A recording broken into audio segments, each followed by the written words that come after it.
As opiniões emitidas pelos comentaristas do quadro não refletem necessariamente a posição da CNN.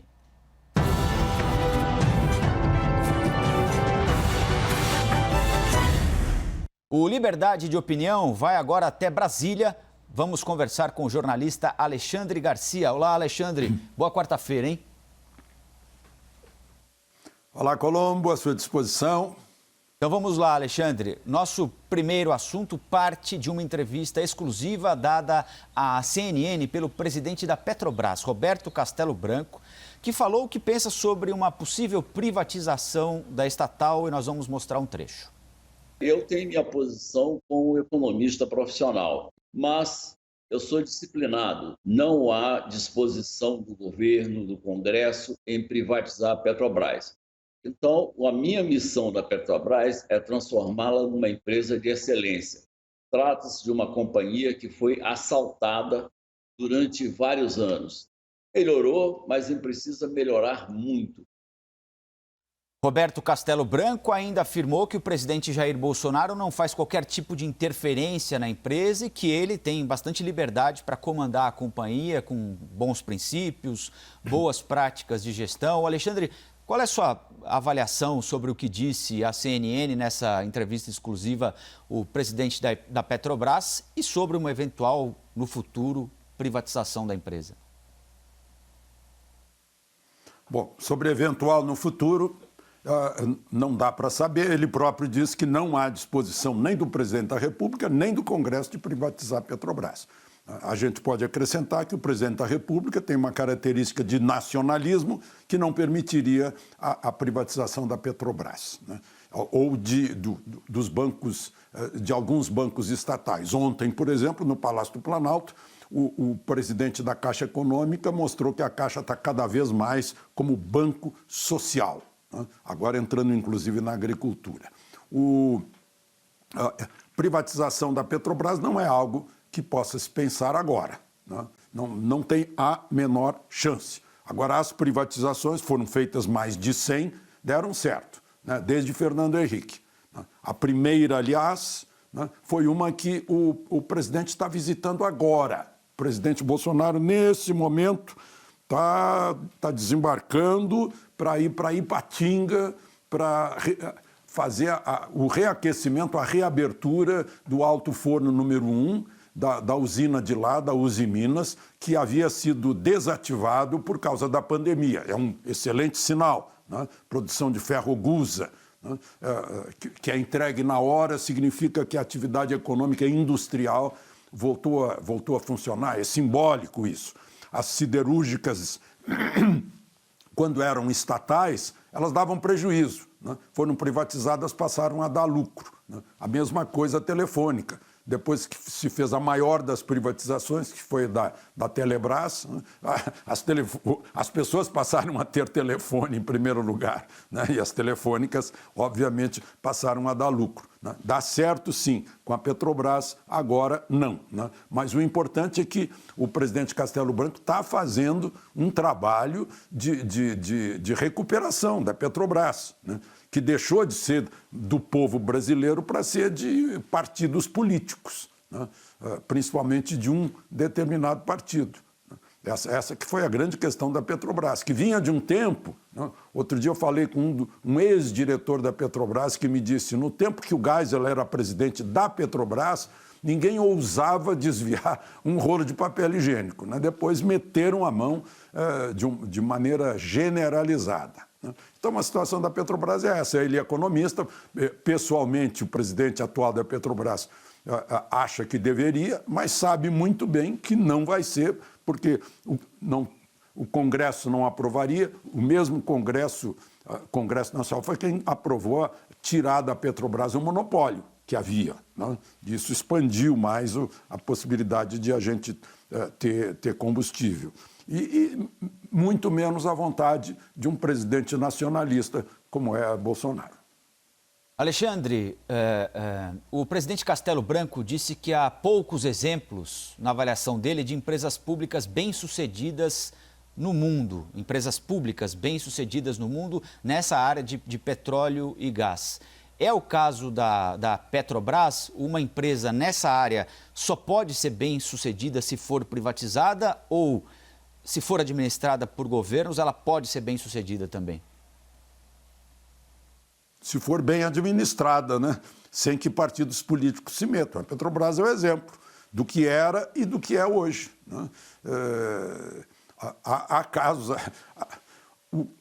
Venezuela, né, que era parte da... Era e é parte da OPEP. A petróleo venezuelano não funciona mais. Tem que importar combustível do Irã, né? A Pemex, lá do México, tem sido usada muitas vezes pelo partido político que está no poder, né? Então, a estatal está sujeita, dependendo da seriedade de um governo ou não, né, sujeita à interferência de partido político. Esse é o problema. Ao passo que uma empresa privada está lá o dono de olho, né? Aquela história de que o olho do dono é que engorda o boi, né? O sujeito tem que estar lá em cima fiscalizando. Se tiver um governo com boa capacidade de acompanhamento, de fiscalização, de controle da empresa estatal, pode ter bons resultados. Mas o caso das siderúrgicas que eu falei é exatamente a comprovação dessa tese de que uma estatal pode... As siderúrgicas compravam matéria-prima cara e vendiam o produto final barato para os amigos, né? Sempre amigo num ponto e no outro. Aí não dava certo. O Conselho Nacional de Justiça afastou aquele desembargador paulista, Eduardo Siqueira, do Tribunal de Justiça de São Paulo. Um processo administrativo foi aberto para apurar a conduta dele, que aparece aí agora nas imagens. Vai ficar suspenso das funções de desembargador, mas seguirá recebendo o salário. Ele foi gravado, acho que quase todo mundo se lembra desse caso aí, desse episódio, né, muito marcante, rasgando uma multa por se recusar a usar máscara, passeando pela orla de Santos, cidade do litoral de São Paulo. Ele também ofendeu o guarda, o chamando de analfabeto. Esse é o momento em que o guarda vai lavrar a multa e o desembargador pega o telefone para ligar para o secretário de segurança do município de Santos, que atendeu a ligação, não é? Mas não atendeu ao pedido do desembargador. Pelo contrário, o guarda civil foi homenageado pela Prefeitura de Santos. Eu tenho duas perguntas para te fazer, Alexandre. O que é que você pensa sobre a decisão de afastar o desembargador até que o caso seja concluído, a investigação seja concluída pelo CNJ e o fato de ele continuar recebendo o salário integral até o fim desse processo? Bom, a decisão era óbvia, né? É liminar. É só olhar as imagens em que esse desembargador protagoniza um papel ridículo, né? Ridículo, né? E afasta esse homem. Ele faz mal para a justiça, tem que ser afastado. Agora, ele tem garantias constitucionais de manutenção do dele, né? Lá no caso de São Paulo é o Olerite, né? Outro dia eu encontrei, antes da pandemia, num restaurante, um ministro de Tribunal Superior aposentado compulsoriamente, né? E ele se queixando de que foi afastado, mas estava num bom restaurante, né? E estava com os vencimentos garantidos, com o contra-cheque garantido. Até na aposentadoria compulsória, como punição, ele mantém. É o que está na Constituição, é o que está na lei, né? Agora, esse juiz aí, esse desembargador, já está condenado pela opinião pública, porque todo mundo viu essa imagem, né? Graças a essa difusão do novo mundo digital, existe também um grande tribunal, que é o Tribunal da Opinião Pública. Isso é importante para dar o exemplo daqueles para todos, né? Exemplo para aqueles que se acham acima da lei por algum motivo de estarem investidos de alguma função pública. Exatamente, os investidos de função pública são os que têm mais compromisso com a lei, né? O sujeito que está fardado, que é um policial civil, que é algum tipo de autoridade, promotor, juiz, o operador do direito de um modo geral, agente da lei de um modo geral, é o primeiro a ter que dar exemplo, né? A ter que dar exemplo. Outro dia, eu vi um policial que não estava de serviço atravessando a faixa de pedestre com o sinal fechado para ele e lembrei disso, né? Ele está mostrando para os outros a farda, ele representa a sua instituição, ele não é só ele está representando a instituição, né? Isso serve também para a iniciativa privada, né? Para o motorista de empresa privada que está com a marca da empresa na porta do carro e faz piadinha para a moça que estava esperando o sinal abrir na esquina. Ele está representando a empresa dele, ele não está representando ele próprio, né? Então, são princípios básicos de cidadania. Agora, juízes aí não perdem as vantagens monetárias, ainda que punidos. A segunda turma do Supremo Tribunal Federal anulou uma condenação do ex-juiz Sérgio Moro no caso do doleiro Paulo Roberto Krug, que é suspeito de fraude no antigo caso do Banestado, Banco do Estado do Paraná. Cada turma do Supremo tem 5 ministros, mas ontem a votação ficou em 2-2 porque o 5º voto seria do ministro Celso de Mello, que está afastado em virtude de problemas de saúde. E nesses casos, o empate favorece o réu. 2-2, favorecimento ao réu. Prevaleceu, portanto, o entendimento do relator, que é o ministro Gilmar Mendes, de que Sérgio Moro exerceu funções dos órgãos de investigação e de acusação. Como é que você avalia essa decisão tomada ontem pela segunda turma do Supremo Tribunal Federal de um caso já tão distante da memória de boa parte da opinião pública, hein, Alexandre? No processo do Banestado, Sérgio Moro ainda era um juiz ainda mais jovem. Eu sei que depois daquele processo, ele foi fazer um curso na Polícia Federal para se enfronhar melhor nessas questões aí financeiras onde entram num processo. Ele teve a humildade de ir lá, sentou no banquinho para aprender mais, né? Aplicou depois lá no Lava Jato. Mas é um perigo. Gilmar Mendes, que votou, era um dos maiores críticos da atuação de Sérgio Moro, achando que ele estava indo além da função de juiz, né? E votou agora para anular, né? Foi 2-2, mas poderia ser 3-2 se Celso de Mello estivesse lá, né? Contra Sérgio Moro e beneficiando, em consequência, o doleiro.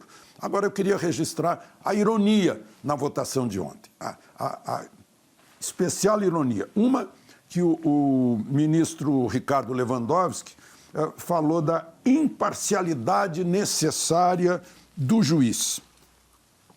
Ele que presidiu o julgamento da presidente Dilma, e num julgamento em que se rasgou a Constituição. Artigo 52, parágrafo único, em que a sentença, né, para a presidente da República será proferida por 2/3 dos votos do Senado Federal, a perda do cargo com inabilitação por 8 anos para o exercício de função pública. Tiraram isso na cara de todo mundo. Tiraram um pedaço da Constituição na cara de todo mundo numa sessão de julgamento presidida pelo ministro Ricardo Lewandowski. Aliás, esse mesmo artigo 52 diz que compete ao Senado processar e julgar o presidente da República e processar e julgar os ministros do Supremo Tribunal Federal. Ele falou também sobre... sim, interessante, no voto ainda de Lewandowski, por causa da ironia que eu citei. Ele disse: muito mais grave do que corrupção é a ofensa aos direitos fundamentais do cidadão que levam ao autoritarismo e ao totalitarismo. Parecia enforcado, parecia a conversa de corda em casa de enforcado, porque lá no artigo 129 da Constituição, né, também diz que são funções do Ministério Público promover privativamente a ação penal na forma da lei, né? E como a gente sabe, esse processo aí que fez censura prévia, agrediu o direito de expressão, liberdade de opinião, Está dentro do Supremo sem a participação do Ministério Público. Enfim, fica esse registro, né, do que a gente ouve lá dentro do Supremo, em que é preciso seguir cada coisa que está escrito aí naquilo que Dutra chamava de livrinho, né? O presidente Dutra chamava de livrinho, né? A Constituição brasileira tem que ser obedecida sempre. Sempre. Agora, Alexandre, a partir daquilo que foi revelado na Vaza Jato, né, e o ministro Gilmar Mendes disse que aqueles dados podem eventualmente serem utilizados desde que para beneficiar réus, nunca para condenar alguém, esse ainda será um tema para discussão futura, não é? Há suspeitas de que o ministro, ou melhor, ex-ministro e ex-juiz Sérgio Moro possa ter atuado também nessas duas funções, de em algum momento ter ajudado a construir acusações e julgado o caso que ele ajudou a construir. Essa deve ser uma preocupação para a Operação Lava Jato, quando essa discussão em algum momento chegar ao Supremo? Sim, sem dúvida, né? Eu disse que Gilmar Mendes foi um dos críticos, aí, mas há princípios de direito, muitos repetindo essa palavrinha latina pró-réu, pró-réu. Ontem houve empate, pró-réu. Há prescrição, mas não quando for pró-réu. Caso do Banestado, desse doleiro, né? Então, muita coisa pode ser revisada pró-réu, né? Se houve uma manifestação além da conta de um juiz. Ontem, o Conselho Nacional do Ministério Público não aceitou uma denúncia, um pedido da defesa de Lula em relação àquele PowerPoint, Deltan Dallagnol e mais 2 integrantes do Ministério Público lá do Triplex de Guarujá. Mas não aceitou porque prescreveu, né? Mas fizeram críticas aos excessos do Ministério Público. Eu acho que críticas a excessos, né? Nesse momento, eu acabei de fazer críticas a excessos do próprio Supremo, da própria Suprema Corte, né? E lembrei que a Suprema Corte está lá no artigo 52, né? Está sujeita a julgamentos no Senado, né? Então, excessos não dão certo, né? Está tudo no livrinho, está tudo na Constituição. Se alguém praticou excesso lá atrás, os prejudicados, né, os réus, poderão recorrer ao Supremo, né? E o que aconteceu agora, nessa turma, em relação a Sérgio Moro, é uma abertura, é um precedente, né, que pode apontar para outros casos. Alexandre, o Senado aprovou por unanimidade um convite ao ministro Paulo Guedes para que ele vá à casa para explicar a declaração que deu sobre a derrubada pelo Senado daquele veto presidencial ao reajuste de servidores. Ele disse na ocasião que o Senado cometeu um crime contra o país. Nenhum senador se manifestou contra o requerimento apresentado pelo presidente Davi Alcolumbre, que disse que houve um sentimento de revolta por parte dos senadores por causa da fala do ministro. E o Senado não merece ser atacado e nem agredido. Não há ainda uma data confirmada para que esse convite aconteça, para a ida do ministro até lá. Aliás, é um convite, não é? Ele não é uma convocação, ele não é obrigado a comparecer. Você acha que ele deve ir até lá, mesmo sendo um convite para tentar desfazer um eventual mal-estar? Faz sentido essa revolta dos senadores a que se referiu o presidente da Casa, Davi Alcolumbre, para além da defesa corporativa ali, Alexandre? Bom, o Davi Alcolumbre faz algum exagero porque ele está em campanha, né, para a reeleição. Não há exatamente uma revolta do Senado, mas os senadores querem conversar com o ministro Paulo Guedes, né? E é interessante para o ministro Paulo Guedes aproveitar essa oportunidade do convite para conversar com os senadores, né?